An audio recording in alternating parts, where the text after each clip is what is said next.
Golden Rule Radio is brought to you by McIlvaney ICA. ICA has been helping people take delivery of precious metals and find storage options for decades. They have also helped thousands of investors with their precious metals IRAs. Call ICA today for your free portfolio review at 800-525-9556 or download your free report online by clicking the link in the video description to learn how you can double your gold and silver ounces even within an IRA. Welcome back to Golden Rule Radio. Gold this week testing the $1,800 range after coming off that reversal point or potential reversal point back at 1680 we talked about a few weeks ago. Silver continues the long-term rising trend up, despite being down since the beginning of February from 30 down to about 24. Silver is now reversed up and just this week broken above the last high it put in on the way down back on March 17th. So silver on its way back up to 27. Platinum, which also never stopped being in a bull market since about September, October of last year, has been building this kind of long rising trend line since November 20th breakout and is now in a bit of a compression pattern. You know, it peaked out at around 1360, has come down back into the mid 1100s and has just been compressing sideways. The assumption would be a breakout, most likely to the upside in platinum. All this on the heels of the Dow Jones pushing up towards 35,000 as we're now sitting above 34. The Dow continues to climb very strongly on the backs of investor money like you and me, or possibly Federal Reserve notes handed out by the Federal Reserve Bank. I'm not sure which it is. I'll tell you which it is. I'm leaning more towards the latter. So we are going to talk about the dollar a fair bit today because there's a big piece of news that a lot of people should be paying attention to, and that's the age-old question of what would you do with $1 trillion? What would you do with $1 trillion? What would you do with $1 trillion? Yellen would like to know. Because she's got about $1 trillion she needs to get rid of out of the general account held over at the Treasury. Can you imagine? I guess I would stimulate the economy for the greater good. But Miles. What's the best way to do it, Tori? And I think that's the question, right? Do they dump it back on the commercial banks? Do they send all 350 million of us a check for about $2,800? How do you get rid of $1 trillion? See, they borrowed a whole bunch of money last year and dumped it into the cash account. Imagine you're buying a house, right? And you know in a couple months you need to buy a house, so you got to start putting money into a readily available checking account that you can show you've got access to that cash, can get a cashier's check on it, ready to put the earnest money down on the house you're going to buy. Well, the house the Fed was trying to buy last year ended up taking them a lot longer, and that was the COVID stimulus package. Took 6 months to get it passed. It wasn't as big as they were expecting it to be. And now they've got the TGA sitting at about a $1.6 trillion slush fund, basically the government's petty cash drawer. And traditionally, that TGA has sat at about $400 billion, $300 to $400 billion. So they've got about $1 trillion they need to get rid of, and that's a lot of money. That's just going to get flooded back into the market, and the plan is to get it gone by June. So Yellen's asking the question, what should I do with $1 trillion? Maybe you follow China's lead and buy gold and actually try to stabilize your currency for future years, but that's probably the wrong show. We may be throwing too much sarcasm into this show already this early, so we'll have to see. Let's come back to your gold charts because I'm going to pat you on the back a little bit. Last week's chart of the week for me was the double bounce off of that support level, and then the day of the recording, the potential little breakout. And since then, we have seen the prices climb pretty substantially, you know, at least significantly above that channel that we had. Does that lend any credence for you here now, or are you still kind of calling for an additional drop? Yeah, short term, I'm definitely bullish. Long term, I'm obviously definitely bullish. Long term meaning over the last number of years and going a number of years into the future. Short term meaning over the last month or two. The question, of course, is the medium term, the last 6 months. So what we're looking at, and we pointed this out last week, we did have two higher highs, one in the middle of March and one here last week. Even though it wasn't much of a higher high, a penny's still a penny, and in this case, a few dollars counts. And we had a retest back down. It didn't push to lower lows. We broke above that high pretty substantially, and we even had a little retest at that level. This looks like a very bullish short-term chart. Next thing we're testing now is the 50% line from the start of the bear market back at the beginning of 2021, the short-term bear market. We're coming into that 50% line right at around 1802. The 618 fib would be at around 1831, and you can see where this lines up with a couple price action points as gold was moving down through February. Then we need to get above that shelf at around 1873, and then at that point, we're really just testing out the old highs, which are less of a reversal point than some of these more interim levels if it were going to continue down. These middle levels mean more than the ultimate high at that point. So here in a couple weeks, if we see gold back up in the 1850, 1870, maybe 1900 range, you're going to hear me saying we're not only short-term and long-term, but now we're medium-term bullish, which is very clear. And then the question becomes, okay, what's the next stopping point for gold? 2,500, 2,600, 3,200? What's the next long-term high in gold where we have another correction like we've had over the last 6 months? But yes, I hate telling Tori that I'm bullish, so I'm not going to say it yet. But yeah, for the most part, I'm pretty bullish on gold this week. Oh, we know you hate saying you're bullish. None of us that listen to this show have don't heard you buy say at that higher for prices. Am I the only person that wants to pay the least amount possible for the most number of ounces possible? You've been spot on too. So, you stay true to what the charts are telling you and your little tea leaves over there that you bring into the studio each week. But, I would say I do think that this is a very optimistic reason to be stepping into the market. Anybody cost averaging in, I wouldn't let it get away from you. There is that potential. So if you're dollar cost averaging on your approach and you made an additional acquisition of ounces at the bounce at the 1680, and here we are breaking out, this is another reason to add more ounces in case this is the resumption of a short and intermediate bull trend. And again, in a long-term bullish market. So I would say add to ounces here, and that doesn't mean just gold. The gold-silver ratio has remained around 68-1, and silver is still undervalued. You mentioned platinum. Have the silver charts told you anything that adds any credence to what gold is doing?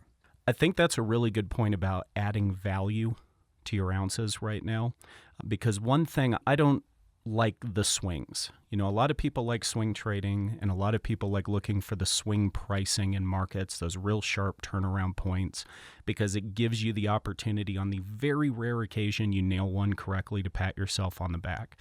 Me personally, I like momentum. And what we're starting to see here is a swing that may or may not have taken place when we were looking at it a couple weeks ago, but now it looks like it has taken place and it's gaining momentum.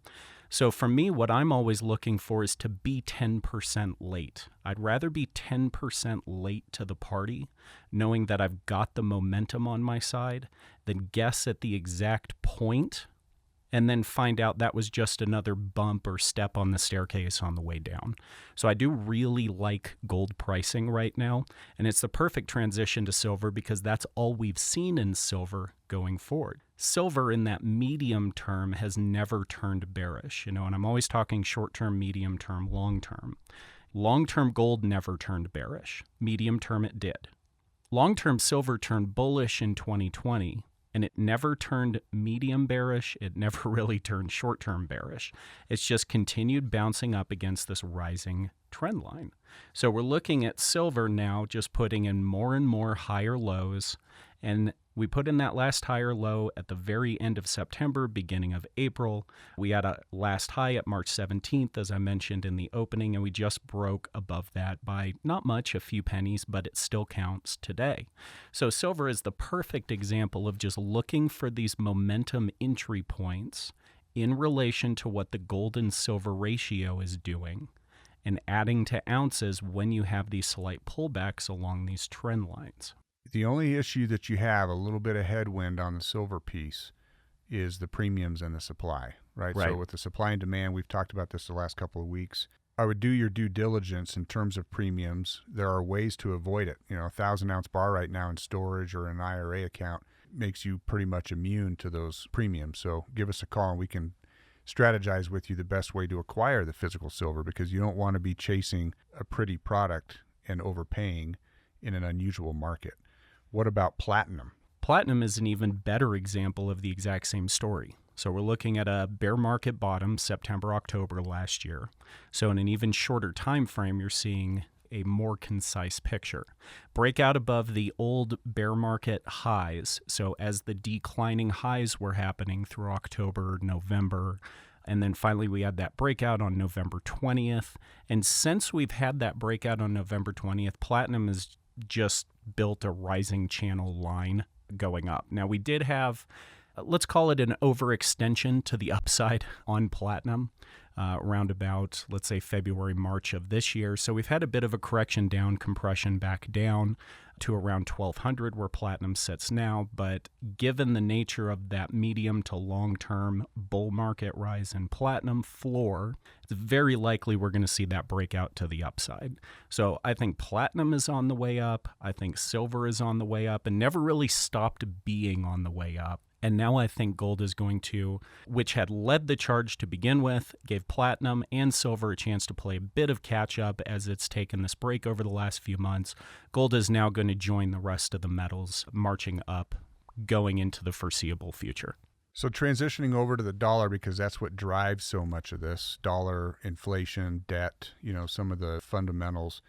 U.S. dollar declines again to 91.1 or something like that this week, and has not reversed and seen the little spike that we thought we might see. So certainly gold should be climbing in that type of a declining dollar environment, especially with the monetary policy that we're seeing. But yet you've also got these other currencies doing okay, and certainly digital currencies, cryptocurrencies are through the roof, other than Bitcoin got crushed 14% earlier this week and trying to make a recovery, but some are up 300-400%. All that to be said, those are gold alternatives. Gold's not a currency alternative. Fiat currencies and digital currencies are gold alternatives that we don't necessarily agree with, but it may be part of an important allocation for your portfolio. U.S. dollar-wise, are you still thinking that we could see a little pop here, or has your opinion turned bearish on that?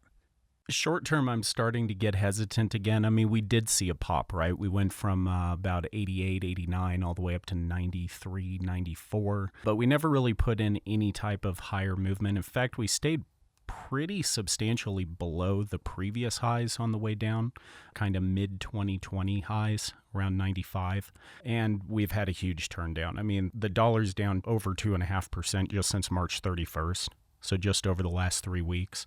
Having this type of potential reversal floor where you should have seen a lot of buy entries coming in based on the bottom that the dollar put in back in 2018 and beginning of 2019, down between 88 and 90, you would have expected to see a pretty aggressive pop up. But I think Robert was on the mark here. He said he wouldn't have expected to see it any higher than maybe 95.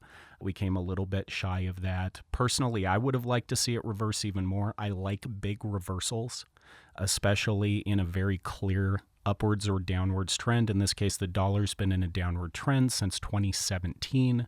I like big reversals. We had that big one from 2018 to 2020, but this is just a bump in the road. So yes, I'm pretty bearish on the US dollar going forward. It's sort of ABD marketing, anything but dollar, because the equities are up, all of the commodities are up, precious metals are starting to turn up again. Everybody's looking for anything to get their money into with the anticipation of additional government spending coming forward. No expectation for rising interest rates, or at least the Fed doing everything they can to keep interest rates as low as possible to keep those stock market prices as high as possible. Sure. And an extra $1 trillion that they already printed that Yellen now needs to get rid of. So there's no shortage of money out there. I mean, I'm not getting any of it, but it's out there somewhere in some central bank. We said last week you could almost flip a coin. If inflation and bond yields remained steady, then the gold price should climb and the dollar decline. That is, in fact, what we've seen happen since last Sunday. But the flip side was, if the dollar rallies and the bond rates climb further, that would put serious downward pressure on gold. That didn't happen. In fact, the 10-year Treasury yield topped out at 1.75%, and it's down to 1.55. So as long as that comes down, that removes some of the headwinds against gold, along with the dollar decline. So when people say, why is gold going up? In my opinion, those are the two biggest reasons right there. Do they have catch-up to play with the rest of the commodities? Absolutely. Are they at a discount right now, especially silver? Absolutely, as far as an inflationary hedge. But you are seeing inflation continue to run. And without beating a dead horse, it's something that they feel as if they can rein in. Powell this week said it's really not a concern. He doesn't think that if it exceeds 2%, that it will for very long. And now he's infighting with Congress in terms of, are you taking this seriously or not? Because it is hitting Main Street. It's hitting the construction field and anybody that's working in cost of goods sold and manufacturing. It absolutely will have a detrimental effect on the middle and lower class demographic. So they've got to start really doing their due diligence here. And as long as they keep up this game, you just add more ounces to your portfolio. It's the number one hedge. Well, and you add on top of that, the U.S. is over 100% financed now at this point. 130%, yeah. So we can't even cover the finance cost on our own debt, even if we raise taxes. And I believe we brought this up last week, the Bloomberg article that showed world holding of U.S. dollars and how it's declined over the as a percentage. Yeah. Of net cash reserves internationally is declining. So the whole system is slowly crumbling one little brick at a time. Including the equities markets. And you said this in your intro. You're like, I don't know who's buying this, but I'll tell you, last week, it was retail investors and it was stock buybacks. That's what drove it last week. That doesn't sound highs. like you and me. No. I mean, we can be a 401k. retail investor. That's fine. But the hedge funds and institutions, what are they doing? They're selling. So who are you betting on? If the big money, the hedge funds and the institutional money are selling, and yet companies are doing stock buybacks and the average Main Streeter is jumping on the bandwagon, that reeks of this melt up that we talked about. It reeks of a market top to me, and it's okay for it to correct. We need it to correct. The Dow Jones Industrial Average has not had a single 1% decline day in the last 30 trading days. That is not healthy, right? Especially in this ramp up to record highs. And it corresponds with this rampant speculation in digital currency. So all the while, U.S. banks are moving into cash. The cash positions are up 56% in the banking system right now. Over 1.6 trillion in the banking system. Another 1.6 trillion sitting there waiting to be positioned in something, sitting in banks. Why? Are they afraid the economy is going to turn down? Or do they think that rates are going to start rising significantly? Or both? And that's a scary thought. And again, another reason to add to your gold ounces. Well, and the corporate buyback problem sounds like circling the wagons to me.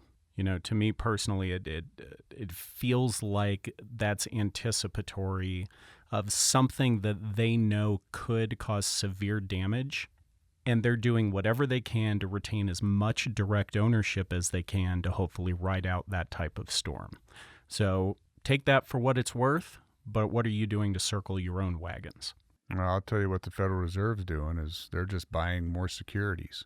The open market system is just a joke. Their balance sheet is spiked up to $7.8 trillion. Where would we be if the Federal Reserve wasn't doing that?